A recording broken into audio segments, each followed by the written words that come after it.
Voilà, Bessiata d'Ishmaïa, on va commencer un petit peu le Navi Yoshua, voir ce qu'on peut découvrir ensemble.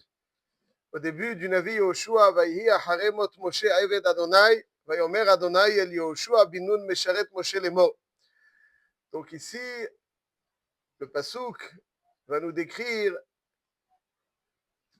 l'injonction d'Hachem à Yoshua de traverser le Yarden.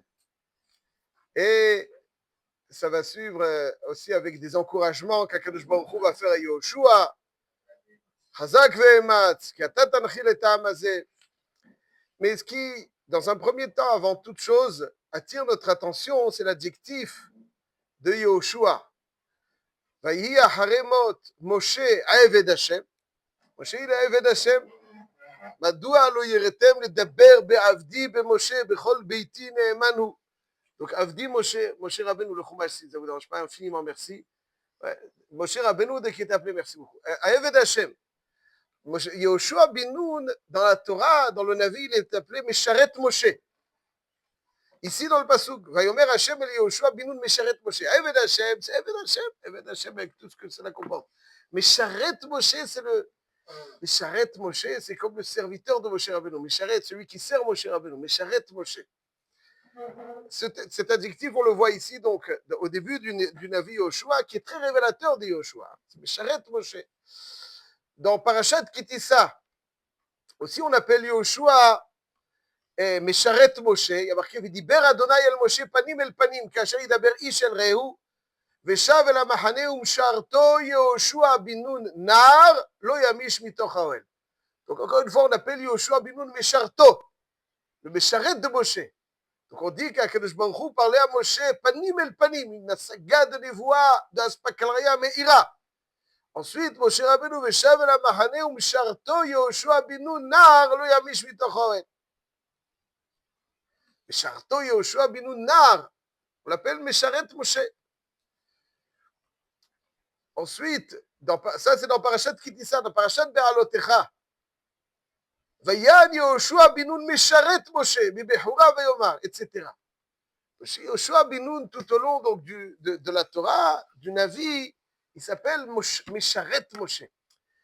C'est ce qu'il est. C'est intéressant. Mesharet Moshe, le serviteur de Moshe.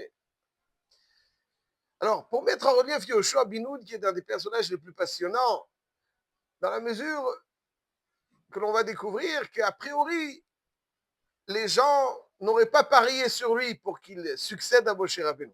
Mais Yehoshua bin Nun, ça va devenir l'une des personnalités les plus marquantes de notre histoire, avec une singularité qu'on va tout de suite essayer de voir. Si je pose la question, est-ce qu'un avis est en mesure d'être mechadesh des halachot? Un avis, il est en mesure d'être mechadesh pour nous des halachot, il nous dit voilà, ça c'est la halakha, quelque chose qui n'est pas explicitement marqué dans la Torah. Alors, je précise, tout a été transmis à Moshe Rabbeinu. Tout. Quand la Torah Kula a été transmise à Moshe Rabbeinu. Moshe Rabbeinu nous a transmis à nous aussi. Est-ce qu'il y a des halachot que Moshe Rabbeinu ne nous a pas transmis à nous et qui nous est transmise par un autre Navi que Moshe Rabbeinu? Normalement, on a une règle, un Navi Rachai le Hadesh. Un Navi ne peut pas être mechadesh des halachot. Il ne peut pas être mechadesh des halachot, un Navi. Mais il y a une exception. On va voir tout de suite quelle est cette exception. Yehoshua bin Nun. Est-ce que Yehoshua bin Nun a été mechadesh une halakha? Réponse oui. Ou quelle halakha Yehoshua bin Nun a été mechadesh, qui n'est pas marqué explicitement dans la Torah? La Gemara de Masechet Yevamot, Dafayin Aleph Amud Bet, nous dit au sujet du pasuk de Yehoshua, qu'on verra Blineder plus tard, Ba'et ha'i amar Hashem el Yehoshua, aseh lecha harbot tzurim, donc fait des ustensiles de Mila, Veshuv mol et bnei Israël shenit. Veshuv mol et bnei Israël shenit. Donc ça veut dire qu'il fallait refaire la Mila. Amaraba bar Yitzchak amarav. Lo nitna priya Mila le Avraham Avinu. La priya, c'est-à-dire la Brit Mila que nous pratiquons aujourd'hui est constituée de deux parties. La Mila, Asarat Ahorla et la priya. La priya n'avait pas été donnée jusqu'au moment où on entre en Eretz Israël. C'est en Eretz Israël qu'il fallait faire la prière, que l'injonction de la prière était donnée. Comme c'est marqué, Ba'etahi amar Hashem el Yoshua, asi lecha charbot tzurim, veshuv mol et bnei Israël shenit. La Gemara dit, donc c'est quoi veshuv mol et bnei Israël shenit? C'est la prière. La Gemara dit, d'où tu sais que c'est la prière? Peut-être il s'agit de faire la mila à ceux qui dans le désert n'ont pas fait la mila. D'où tu sais qu'il faut faire la prière? La Gemara dit, imken maïshuv, et là les prières. Chouv, chouv. Il n'y a pas marqué fait la mila à ceux qui n'ont pas fait. Chouv, refait. C'est-à-dire qu'ils ont refait quelque chose qui leur manquait. C'est quoi? La prière. Oumaï Shénit, et donc Chouv Molet Ben Israël, Chouv ça veut dire refaire, Shénit c'est deuxième fois, donc c'est une redondance. Et la Gemara dit Oumaï Shénit l'a couché sauf Mila, le Trilat Mila. Bah, Trilat Mila mea kevet, av sauf Mila mea kvinbo. C'est-à-dire que la prière, elle est mea kevet, elle est indispensable pour l'accomplissement de la mitzvah de Brit Mila, comme la Asarat Orla. Veshuv Shénit. Il y a un Baal Halachot Gedolot qui dit que d'où est-ce qu'on sait que la prière elle est Docha Shabbat? On la prend de Shénit. Comme il y a marqué Shénit, à la même manière que la Mila elle est Docha Shabbat, d'où on sait que la Mila est Docha Shabbat, ou Vayom Hashivni Mol Besa Orlato, la même chose, la prière elle est Docha Shabbat parce qu'il y a marqué Shénit. Ça nous a pas été transmis à nous directement de Moshe en Israël. Ça a été transmis par Yoshua. Moshe a tout exprimé. Il y a une, cette halakha nous a été transmise par Yoshua. Donc ça veut dire que Yoshua un jour est venu chez le Rabbi Israël et leur dit Rabotai, la mitzvah de Mila que vous avez pratiquée jusqu'à aujourd'hui, avant d'entrer en Eretz Israël, elle est révolue. Maintenant, il faut une nouvelle façon de faire la Mila. Et donc, on va refaire la Mila. Attends, Yoshua, tu viens de te mechadesh une halakha. Tu as le droit, Yoshua, de te mechadesh une halakha? Un Navi Rachel Chadesh. S'il y a un Navi qui vient et qui nous dit Rabotai, c'est terminé, il n'y a pas, la Torah, elle est ce qu'elle est, la Had ou l'Olme Olamim. Un Navi, un Navi Rachel Chadesh Davar. Un Navi qui vient et nous dit, il change quoi que ce soit, hop, Yoshua fait exception. Yoshua, c'est le seul Navi qui a été Mechadesh, et qui d'ailleurs, qui a été Mechadesh, donc la mitzvah de prière. Après lui, aucun, c'est pas possible. C'est pas possible. C'est pas possible. En kazé davar. La Gemara dans Masechet Makot Daf Yud Aleph. Masechet Makot Daf Yud Aleph nous enseigne. C'est Oracha. Léo Hanavi à Alar Carmel par exemple. Il n'y a pas de mitzvah. Là, c'est une mitzvah qui donne. Il dit Rabotai, la mitzvah de Mila, elle prend une nouvelle forme. Non, c'est une précision dans la mitzvah de Mila. La tsura de la mitzvah de Mila, normalement, un avis ne peut pas donner une autre précision. Yoshua, c'est. On va voir tout de suite. Il y a aussi Yoshua. Qui est-ce qui a marqué les derniers psukim de la Torah? Marqué dans les derniers psukim de la Torah, Vayamot, Sham Moshe Eved Hashem. Est-ce que Moshe il a écrit Vayamot, Sham Moshe Eved Hashem? C'est un dioun. La Gemara dans Masechet Makot Daf Yud Aleph nous dit que Yoshua, selon un avis, Yoshua, il a écrit une partie de la Torah.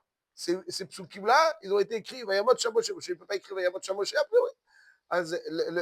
Un avis dit, c'est Yoshua qui a écrit. Yoshua Binu, donc il a quelque chose de Moshe Rabbeinu qui finalement lui permet comme si c'était l'extension de Moshe et qui lui permet aussi de nous transmettre quelque chose. Et le Meshech Chochma, dans son introduction à Sefer Shemot, nous dit que Yoshua, comme Moshe Rabbeinu, n'avait pas de Bechira Chofshit. Il dit, il est bédaïque, ça du Rambam, marqué que Kadosh Baruch Hu dit à Moshe Rabbeinu, Ineni ba'elecha be'av ve'anan, ba'avur yishmam bedaberi imach, ve'gam becha ya'aminu le'olam. C'est-à-dire que lorsque Hachem demande à Moshe Rabbeinu de transmettre la Torah, Moshe l'echemor laim kar ve'kar, donc Moshe Rabbeinu à ce moment-là, il est mandaté par Hachem pour donner la Torah. Et peut-être qu'il ferait quelque... Donc une fois qu'on est mandaté, on est mandaté. Et peut-être qu'il ajouterait une petite touche personnelle. Dit le Meshech Chochma, lorsque quelqu'un est mandaté par Hachem pour transmettre la Torah, qu'Hachem, lui évidemment, il n'a plus de Bechira, il n'a plus de libre arbitre. Il est arrivé à un tel niveau, il a d'abord travaillé, il n'a plus de libre arbitre. Comme ça, il dit le Meshech Chochma. Il dit le Meshech Chochma, pas seulement Moshe Rabbeinu n'avait plus de libre arbitre dans la mesure où il devait transmettre, Même Yoshua bin Nun, il dit, il a été mandaté par Hachem pour être Mechadesh une halakha, la mitzvah de priya. C'est lui qui a écrit dans les psukim la Torah Kdosha. La Torah Kdosha, selon un avis, elle Yoshua bin Nun. Yoshua bin Nun. Rav Ovadia Yosef, Zichrono Livracha, une fois il a appelé son shamash, il lui dit, je veux aller au cœur de Yoshua bin Nun. Il dit, mais tu te rends compte, Yoshua bin Nun, Moshe Rabbeinu. Et je pourrais ajouter, Yoshua bin Nun, Moshe s'exprimait à travers lui. Ouais. Moshe, ça veut dire, c'était l'expression de Moshe. Il y a marqué, Pnei Moshe que Pnei Chama, Pnei Yoshua que Pnei Levana. Moshe Rabbeinu, c'était le soleil, et Yoshua, c'était le reflet de la Torah de Moshe. C'est-à-dire que des fois, le maître s'exprime. Hachem lui donne l'injonction, bien entendu. Moshe irradiait Yoshua, c'est lui, et donc Yoshua était le reflet du hors de Moshe Rabbeinu. Yoshua, c'était le reflet du hors de Moshe Rabbeinu. Ça, c'est unique à Yoshua. Il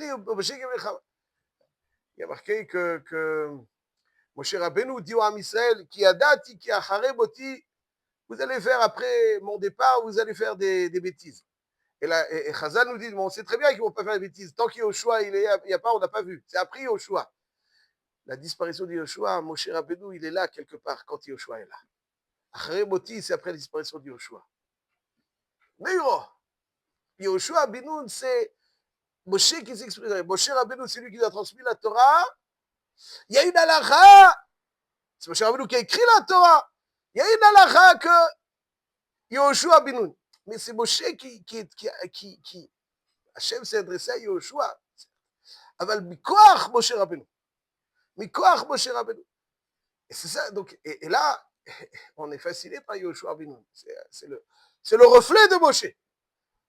C'est un vrai Talmid. Des fois, vous voyez des élèves, et à travers l'élève, vous voyez le maître. Tant que Yoshua Binoun était là, il était Mesharet Moshe, on va tout de suite voir. Moshe Rabbeinu était là, quelque part. Ça, c'est Nifla. Avoir un élève.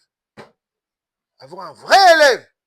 Un élève, quand vous voyez Yoshua Binoun, alors, c'était pas Moshe. C'est pas Moshe.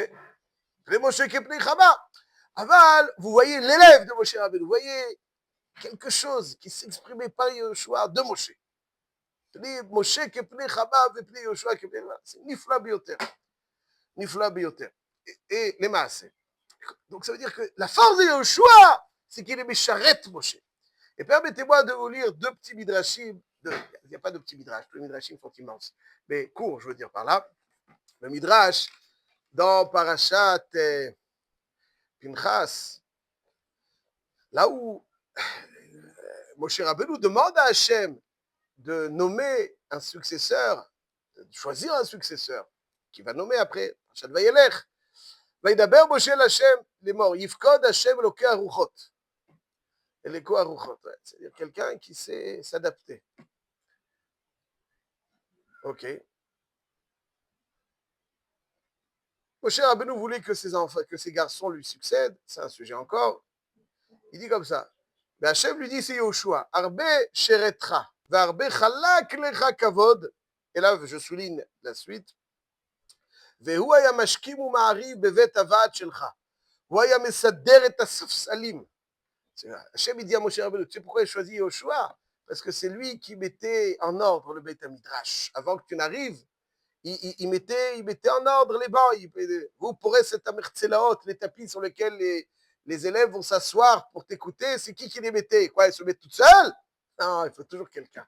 Qui c'est qui est arrivé, qui le faisait? Yoshua Binoun. הואיל והוא שרתך, הואיל והוא שרתך, הואיל והוא שרתך בכל כוחו, בכל כוחו. Tu as servi בכל כוחו, il était au service de Moshe. Moshe, si tu es dans le shiur, tu as besoin d'élèves, ils viennent s'asseoir, אני משרת. כדאי הוא שישמש את ישראל, שאינו מאבד שכרו, משרת משה. C'est lui qui mettait donc en ordre les safsalim. Il y a Yalkut Shimoni, stupéfiant. Il y a Yalkut Shimoni dans Michelet, un passage qui nous dit Otsar Nehmad Veshamen Binve Hacham, ou Ksil Adam Yivlaenu. Ça veut dire quoi? Le pasouk dans Michelet, en Pshat Pashut, Otsar Nehmad Veshamen Binve Hacham, ça veut dire que le Chacham est capable, il est capable de conserver les choses bonnes et grasses, il arrive, il les met en Shabbat. Ou Ksil Adam, ouais, après il y a Midat Hillel, Midat Shammai, ouais. Mais en tout cas, Ksil Adam Yivlaenu. Mais quelqu'un qui est Ksil, il ne sait pas, tout de suite il avale tout. Ça, c'est le Pshat Pashut. Alors ici, le Yalkut Shimoni nous donne un autre chat. Il dit, Otsar Nechmad Veshamen Bin Vechacham. Il y a en le Chacham une richesse sublime. Et c'est qui va l'avaler? Cette richesse. C'est le Ksil. Le Ksil. Et dit le Yalkut Shimoni, Ksil, il avale ce qu'il y a chez le Chacham. Le Ksil, il avale chez le Chacham. Qu'est-ce qui avale ce qu'il y a chez le Chacham? C'est le Chacham. Ici, il y a marqué, Ksil Adam Yivlaenu. Otsar Nechmad Veshamen. Il dit le Midrash Yalkut Shimoni, Ksil Adam Yehoshua, Sheloya Ben Torah, c'était pas le plus brillant. Vayu Israël, Korinoto Ksil. Yehoshua, il se la jouait pas. Vous connaissez aujourd'hui, si tu n'as pas de sheker, les gens ils croient qu'avec le sheker, on peut être connu quelque chose. Avec le sheker, rien du tout. Et lui, mais lui, Yehoshua, il était très amitié. Il donnait même l'impression, tellement il était battel à Moshe Rabbeinu, qu'il paraissait un Ksil. Vous savez, les gens, ils ont besoin de briller avec de la mousse, avec des paillettes, avec des trucs. Et Yoshua Binoun, il passait le Ksil. Il va arranger les safsalim. Yoshua, il manque un safsal ici. Bishvil Shaya Mesharet Moshe Zachal Yerushato. Shaya Mechabdo. הוא פורס הסדין על הספסל ויושב תחת רגליו. Il s'asseyait à ses pieds de Moshe Rabbeinu. Ce Cohen, vous vous rendez compte ce qu'est Yoshua? C'est qui Yoshua? Donc, en fait, Yehoshua, le pshat, il est qu'il a pu être le pneu, parce que pour être manig du Ham Israël, il fallait donc être le reflet de Moshe Rabbeinu. Et pour être le reflet de Moshe Rabbeinu, c'est pas quelqu'un qui est chacham, même s'il a sa propre intelligence, il ne peut pas être le reflet de Moshe Rabbeinu. Pour être le successeur de Moshe Rabbeinu, et comme on voit qu'il va donc il fallait pneu le vana. Pour être pneu le vana, il fallait s'inscrire, donc, quand on ne voit plus le shemesh, là, le or à l'evana, il nous parvient. Le or, les valets, il paraît qu'on ne voit plus le Shemesh. Mais c'est le Shemesh qui est meilleur. Ah, Moshe Rabbeinu ne le voyait plus. Mais on voyait sa lumière.